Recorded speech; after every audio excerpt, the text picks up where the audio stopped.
Making అంటారు కదండి. So maybe నేను ఇప్పుడు ఏదో చూశాను, ఐ లెర్న్ సంథింగ్. మీరు అంటున్నారు ఎక్కడికి వెళ్ళినా కూడా లెర్నింగ్ అనేది ఉంటుందని. సో మీరు ఎంకరేజ్ చేస్తారా? నేను చూసింది నేను రాసి పెట్టుకోవడం అనేది. సో ఎంతవరకు ఈ నోట్ మేకింగ్ అనేది ఈ ఐఏఎస్లో హెల్ప్ అవుతుంది ఆ స్టూడెంట్కి actually? Because it's a long journey. So ఒక రోజు 24 hours తీసుకుంటే కూడా నేను 24 hours I will be expose to lot of situations actually. So do you think మీ దృష్టిలో అవన్నీ నేను ఎండ్ ఆఫ్ ద డే ఒక జర్నల్గా కానీ రాసుకుంటే, over that with date and everything రాసుకుంటే over the period it will help the final స్టేజ్లో ఒకసారి తిరగేసుకుంటే కొంచెం హెల్ప్ అవుతుంది రివిజన్కి? నోట్స్ మేకింగ్ అనేది 3 types అండి. ఓకే. ఫస్ట్ టైప్ ఏంటంటే కన్వెన్షనల్గా నోట్స్ మేకింగ్ చేయడం.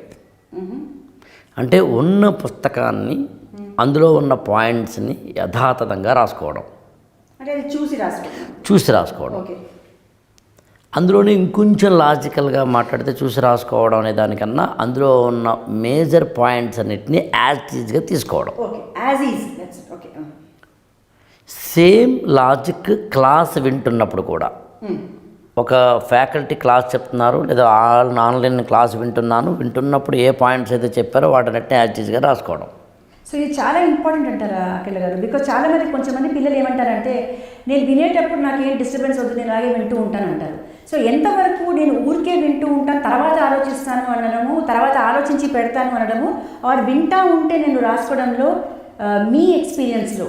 అంటే నేనైతే ఏమంటానంటే ఇప్పుడున్న జనరేషన్కి అంత ఓపిక లేదు, కానీ నిజానికి ఫస్ట్ వినేయాలి. వినేసిన తర్వాత మళ్ళీ వింటూ నోట్స్ రాసుకోవాలి. That is the proper way.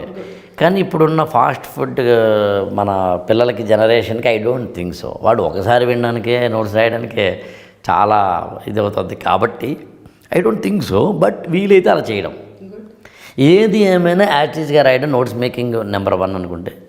రెండోది అంటే పాయింట్స్ రాసుకోవడం.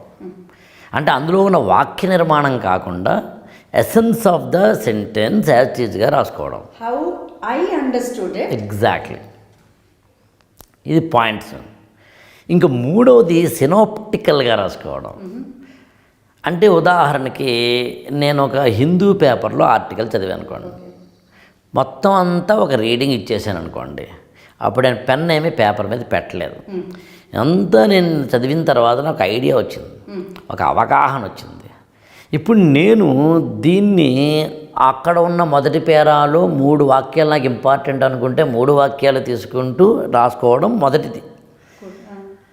అలా కాకుండా రెండవది పాయింట్ వైజ్ మాత్రమే తీసుకుంటూ ఒక ఏదో సబ్ హెడింగ్ ఇలా పెట్టుకుంటూ రాసుకోవడం, పాయింట్స్ మేకింగ్. ఈ రెండూ కాకుండా సినాప్టికల్ మేకింగ్ అంటే అర్థం ఏంటంటే అది చదివిన తర్వాత దాన్ని పక్కన పెట్టి అర్థం చేసుకుంటూ, ఆలోచించుకుంటూ, ఎసిమ్యులేట్ చేసుకుంటూ, సింథసైజ్ చేసుకుంటూ, ఓహో ఈ పేరాలో ఉన్నది యాక్చువల్గా ఫస్ట్, ఈ పేరాలో ఉన్నది లాస్ట్. సరే, వాడు రాసింది వాళ్ళ పాయింట్ ఆఫ్ వ్యూలో హిందూ రీడర్ కోసం రాసాడు. ఇప్పుడేమో నేను యూపీఎస్సీ పాయింట్ ఆఫ్ వ్యూలో రాసుకోవాలి. గతంలో ఇదే ఆర్టికల్ నేను ఒకటి చదివాను, అందులో కొంత కవర్ అయిపోయింది, దానికి దీనికి కలిపి కొడదాంలే అనుకున్నప్పుడు ఏం చెయ్యాలంటే దీనంతటినీ కలిపి ఒక లెసన్గా తయారు చేసుకుని నేను నాదైన స్టైల్లో రాసుకోవాలి. That is called synoptical making. దాన్ని మేము కొంచెం ఫ్లో చార్ట్స్ అని, ఆల్గారిథమ్ అని చెప్తాం. ఈ మూడిట్లో ఏది బెస్ట్ అంటే నేనైతే థర్డ్ బెస్ట్ అంటే అదే అడుగుదాం అనుకున్నాను. ఈ సెకండ్ ఆప్షన్స్ ఫస్ట్ అండ్ 2 తీసేసి బెటర్ మెన్షన్ చేయకుండా థర్డ్ ఇస్ ఎందుకు అంటే రేపు వీళ్ళు సొసైటీలోకి వెళ్ళి social and they are the face of వాళ్ళే ఇందాక అన్నట్టు ఒక bridge between the government and పీపుల్కి వీళ్ళే బ్రిడ్జ్. కాబట్టి ఎన్నో సందర్భాల్లో ఒక కలెక్టర్గా కానీ ఉన్నప్పుడు ఓనింగ్ అప్ ఆ ప్రజలకి వీళ్ళే రాజు. సో అలాంటప్పుడు ఆ అండర్స్టాండింగ్ అది రావాలి అంటే ద థర్డ్ మెథడ్. మీరు ట్రైనింగ్లో ఉన్నారు కాబట్టి మీకు కూడా అర్థమయ్యేలాగా, చాలామందికి అర్థమయ్యేలాగా, ఇప్పుడు ఒక స్పీచ్ ఇవ్వడానికి పీపీటీ పవర్ పాయింట్ ప్రజెంటేషన్ కూడా తేడాలాగా. సో నోట్స్ అదే synoptical making is nothing but power point presentation. నీకోసం నువ్వు చేసుకుంటున్నావు, దాన్ని అసిమిలేట్ చేసుకుని ఎప్పుడు కావాలప్పుడు చేస్తున్నావు. విచిత్రం ఏంటనండి, ఇవాళ స్టూడెంట్స్ ఈ 3 చేయట్లేదు. అన్ఫార్చునేట్ అండి. మీ ఫేస్లో ఎలాగైతే ఒక చిన్న వేదన కనిపించిందో నాకు రోజూ కనిపిస్తుంది. ఎందుకని వాట్ ఈస్ ద రీజన్ అనే దాని గురించి మనం ఇక్కడ తవ్వుకోలేం, కానీ whatever the reason may be also students are not ready to do making the notes అని. అందుని నోట్స్ మేకింగ్ చేయకపోతే ఏమవుతుందంటే ఆలోచించడం తగ్గిపోతుందండి.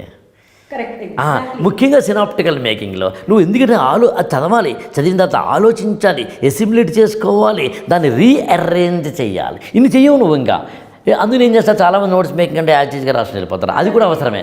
ఉదాహరణకి ఉదాహరణకండి కొన్ని సబ్జెక్టులకి మాకు హిస్టరీ అండ్ జాగ్రఫీకి యాక్టివ్గా నోట్స్ రాయమంటాం. ఎందుకంటే అది ఎన్సీఆర్టీ పుస్తకాలు అలా అరేంజ్ చేశారండి. ఎన్సీఆర్టీ పుస్తకాల్లో సిబిఎస్ఈ సిలబస్లో వాడు రాసిన విధానమే యూపీఎస్సీకి సరిపడే ఒకానొక ప్లాట్ఫామ్గా రాశారు. అందుకని యాక్టివ్గా నోట్స్ రాసుకోమంటాం. ఇందాక మీరు చెప్పినట్టుగా రివిజన్ చేయడానికి బాగుంటుంది. ఇక రెండవది, సాధారణంగా స్టూడెంట్స్ సినాప్టికల్గా చేస్తున్నప్పుడు క్వశ్చన్ చేసుకుంటారు, ఇదెందుకు అదెందుకు అని. అందుకని నేనేం చేస్తానంటానండి, ఎలాగూ వీళ్ళు చేయరు కదా అని నా టీచింగ్ మెథడాలజీలోకి నేను ఈ టైప్ ఆఫ్ ఎన్వైరన్మెంట్ని తెచ్చిస్తాను. అందులో నేను క్లాస్ని చెప్తున్నప్పుడు ఉదాహరణకి జమ్మూ అండ్ కాశ్మీర్లో లిథియం రిజర్వ్స్ ఏదో 5.9 మిలియన్ టన్స్ దొరికాయి అని జియోలాజికల్ సర్వే ఆఫ్ ఇండియా వాళ్ళు చెప్పారు. ఇది మనకి basic current affairs.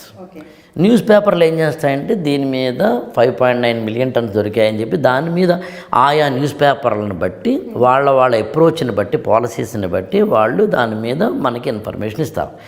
Daily Guardian ఒకలా ఇస్తుంది, హిందుస్థాన్ టైమ్స్ ఒకలా ఇస్తుంది, ఎకనామిక్ టైమ్స్ ఒకలా ఇస్తుంది, ఫినాన్షియల్ ఎక్స్ప్రెస్ ఒకలా ఇస్తుంది, బిజినెస్ లైన్ ఒకలా ఇస్తుంది, టైమ్స్ ఆఫ్ ఇండియా ఒకలా ఇస్తుంది, హిందూ ఒకలా ఇస్తుంది, ఇండియన్ ఎక్స్ప్రెస్ ఒకలా ఇస్తుంది. ఎవరి ప్లాట్ఫామ్ వాళ్ళది.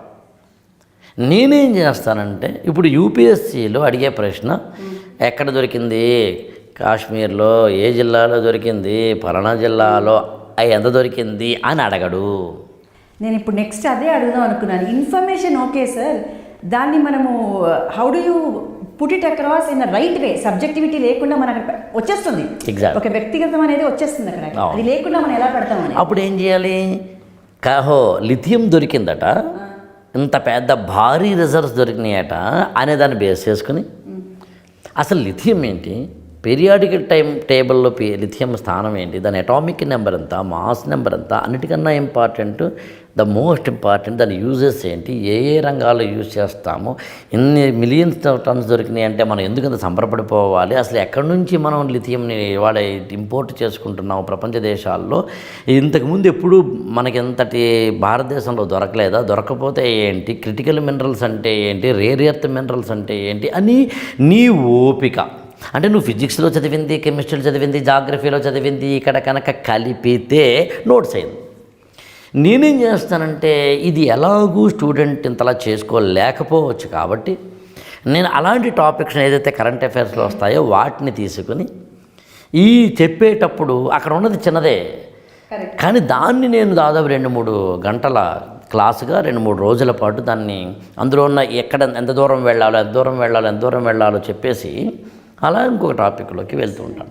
అంటే దీంట్లో ప్రశ్నించే తత్వం కూడా చాలా ఇంపార్టెంట్ అంటే ఎగ్జాక్ట్లీ. అంటే వాళ్ళని ఏం చేస్తామంటే ఇలా ఎందుకు అలా ఎందుకని నేనే ప్రశ్నించి నేనే ఆన్సర్లు చెప్పుకుంటూ వాళ్ళని రేపటి రోజున ఏం చదువుతున్నావు కూడా ఇలా క్వశ్చనింగ్ అండ్ ఆన్సరింగ్ టైప్లో వాళ్ళు ఉండాలి అనే దాన్ని బేస్ చేసుకుని ఒక అప్రోచ్ ఇవ్వడం. కాకపోతే ఇవాళ స్టూడెంట్స్లో ఉన్న అతిపెద్ద ప్రమాదకరమైనది ఏంటంటే మీరు మ్యాథ్స్ బ్యాక్గ్రౌండ్ అవునో తెలియదు కానీ మ్యాథ్స్ అంటే ఇష్టం లేని పడని భయం అనొచ్చు, ఈవెన్ భయం కన్నా మ్యాథమెటికల్ బ్రెయిన్ కానీ పిల్లలు 10th క్లాస్లో మ్యాథ్స్ని కూడా బట్టి కొడతారు కదా, దారుణం అది. సో మనం ఏదో ఒక ఫార్ములా ఇచ్చి ఒక ప్రాబ్లం ఇచ్చి దాని సొల్యూషన్ డిరైవ్ చేసి స్టూడెంట్స్కి ఇంకో కొత్త ప్రాబ్లం ఇచ్చి మీరు సొల్యూషన్ డిరైవ్ చేయరా అని అడిగితే వాడు మళ్ళీ డంబ్ అయిపోయాడంటే అర్థం ఏంటంటే నాన్ మ్యాథమెటికల్ స్టూడెంట్.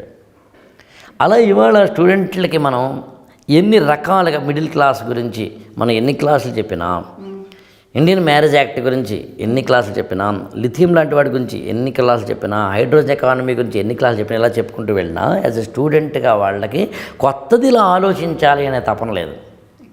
నేను అందుకని పదే క్లాసుల్లో ఏం చెప్తానంటే, మీరు కొత్తది ఆలోచించగలిగే కెపాసిటీని మీ బ్రెయిన్కి ట్యూన్ చేయండి. నేను దాన్ని ఇంకోలా ఏమంటానంటే, మీరు ర్యాంకుల కోసం చదువుతారా, చదవండి, నాకు అభ్యంతరం లేదు. కానీ ర్యాంకు మీద మీరు దృష్టి ఉంటే మీ ప్రిపరేషన్ అనేది సరిగ్గా ఉండదు. ప్రిపరేషన్ బాగా చేయండి, ఆటోమేటిక్గా ర్యాంక్ వస్తుంది. ఈ డైరెక్షన్ కనుక మీకు సరిగ్గా ఉంటే సరిపోతుంది. అందుకు నేను ఇప్పుడు ఏమంటానంటే, ఒక మాటలో చెప్పాలి అంటే, ఒక స్టూడెంట్ నోట్స్ మేకింగ్లో synoptical making is the best. కొన్ని సబ్జెక్టులకైతే కన్వెన్షనల్ నోట్స్ మేకింగ్ తప్పదు. అందుకని ఈ మధ్యకాలంలో మేమేం చేస్తున్నామంటే, ఆ నోట్స్ మేకింగ్ లాంటి వాటికి సంబంధించినవి కూడా కొంత మెథడాలజీ చెప్పినా దానికి సంబంధించిన కొంత ఇన్పుట్స్ కూడా మేమే ఇవ్వడం అనేది కూడా స్టార్ట్ అయింది. యాక్చువల్గా కోవిడ్ తర్వాత పీపుల్ సైకాలజీలో మార్పులు వచ్చినాయి. ఆ మార్పుల్ని బేస్ చేసుకుని కూడా మనకి కొంత నోట్స్ మేకింగ్ అనే దాంట్లో జనాలకు కొంచెం ఇంట్రెస్ట్ తగ్గిందని చెప్పాలి.